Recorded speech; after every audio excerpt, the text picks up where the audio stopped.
In football, players get increasingly more exhausted over the span of a match. Muscles fatigue, energy becomes depleted, and suddenly your performance will begin to suck. But how tired do you actually get towards the end of a game? And so today, I'll be completing 5 different tests to see what the difference is between the first versus the 90th minute. This is the fresh legs theory. For this experiment, I found out that most pros run in between 7 to 10 kilometers a game. And since I'm not going to be playing in an actual match, I decided the best scenario would be to double the distance and run 20,000 meters straight, which is pretty much the equivalent to a half marathon. So, time to fatigue the legs. Except I really didn't want to. Beautiful day ahead. We got the trail right here. Here we go, son. Let's go, my friend.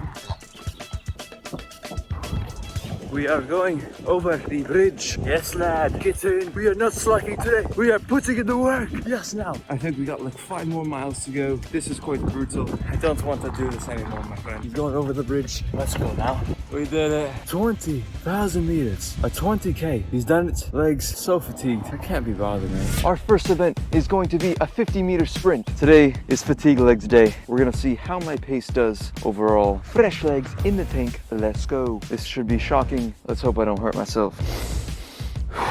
In this first challenge, I wanted to see how poor my pace would be towards the end of a game. When my legs were fresh, I felt very smooth. I tackled each sprint without getting tired and was quite content in my efforts. I'm telling you, the sprint is gonna be the deadliest challenge.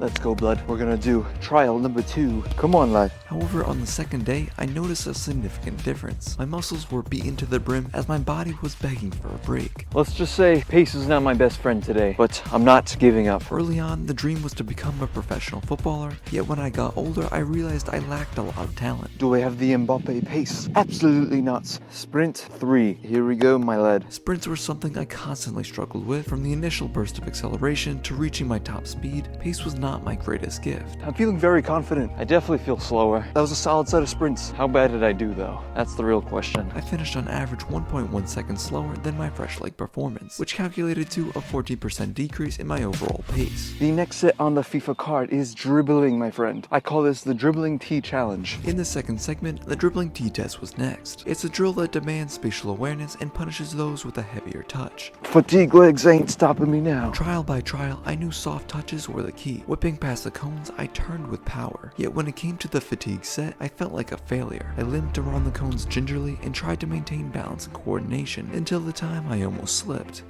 Whoa, almost lost my balance there. Alright, we did it. Exhausted without a doubt, I was intrigued how wingers do this for 90 minutes a game. Round it, yes, yes, yes. Well done, lad. Well done, Cyper. In just a short set, I noticed how sloppy my touches began to be. Stumbling over the ball, it was difficult to keep it light between the cones. You know, the bumps, the grass on the Sunday League pitch, it's all part of the beautiful game, regardless if you have fresh or fatigued legs. In football, super subs have flipped many matches in the past. Whether it's a restless forward or a dominant center mid, their skills will usually be sharper off the bench. The leg wants to give up. By the end, the data showed a nearly 2% second difference between the set of trials. From just depleting my legs, my time dropped 12% on average, which gave hope for the next skill test: passing. For the third challenge, we have the passing challenge. Passing is super critical in football, but does tired legs actually affect passing? During this experiment, my goal was to strike the ball through the gate and survive as long as possible. Yet with each successful level, I moved 5 yards back. This is the easiest one on the board. If I make a mistake on this with fresh legs, this would be quite embarrassing. And he's done it. And he's done it. In the world's beautiful game, passing is the foundation every footballer needs to have. Now we have to move on to level 2, the 12-yard pass. And that's brilliance. And he's done it. Cone number 2 crossed off the board. Slowly but surely, the stages became more difficult. Level 3, the penalty spots. Can we strike it clean? I may screw this up, even with the freshest legs on this planet. Can I score from the penalty spot? Oh, mate, that wasn't even inches off. That was miles, mate. And he shanked it. Holy moly. That's what we call embarrassing. You know, in anything in life, we try again. I can't even make a simple pass. It's the first minute of the game and you're being sloppy. We can do this. That was inside the post. I'm counting that. I seriously can't screw this up, because if I do, that's it. My last life. We're counting that. If we went to the VAR, that was inside the post, that was inside the cone. Kicking it from the 18-yard box is gonna be a pretty difficult challenge. Oh, that was shocking, mate. See, I don't know how to wind up for this, because I feel like I'm just gonna screw it up. Oh, and he's done it. And that does not count. Fatigue legs have outmastered, outperformed, and outsmashed the fresh legs. We are moving on to the top of the arc. Oh, and he smashed it. Oh my goodness. There's no way. Now I have to move on to a 30-yard pass.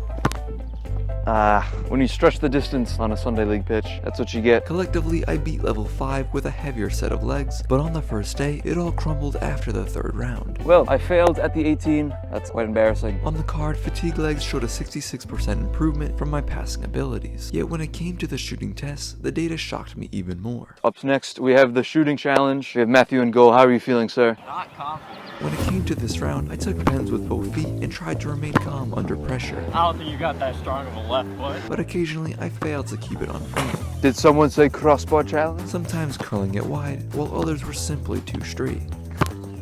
And you think fresh legs makes a difference? Despite waffling many efforts, I picked up a few goals as I focused on placement over power. Let's go. We're not doing too bad. Yet he still got a hand onto several once. A little predictable. In the realm of shooting, refs can call a pen at any point. At times, it can occur at the beginning of a match, while in other cases, the score might fall to a shootout at the end. I think I'm doing better today, which is really weird. Regardless how fatigued a player's legs might be, all footballers should be ready to take a shot at any moment. I don't know if fatigue legs makes a difference with penalties, because in the 120th minute, it's just a spot kick. That's all it is. From the spot, I scored 2 more over the first day and showed a 20% improvement in my overall attempts. But in the final segment, I found out the major problems with last-ditch defending. When you're playing in the first minute versus the 90th minute, what's the actual difference? Will your defending be that much worse in the 90th minute? I don't know. In football, nothing is more common than a 1v1 situation. If it's late in a match, a player might struggle to keep up with the play. Yep, this is gonna be a struggle today. When I was one-on-one with my mate, getting beat felt like a slash to the soul. I can't keep up. I was confident on the first day, timing my tackles well, and still containing him around the edge. Yes. Yes. Oh. However, when my legs were torched, I couldn't defend much and lost every ounce of motivation. I'm not running with you, mate. I had no energy to recover after his moves, and was praying that he would miss. They say it's a game of inches. Come give it to me, baby. Yes. For me, this was the hardest factor of them all. No, I didn't think you'd do it. He's gonna go for the crunching tackle here. Oh yes. Oh my god. As I performed 30% worse compared to the fresh legs day. In the end, defending, pace, and dribbling were the biggest stats to take a hit. While for shooting and passing, the fatigue legs actually performed better. And if you enjoyed watching and learned something new, consider dropping a like and check out the last video where we smashed a watermelon with a football.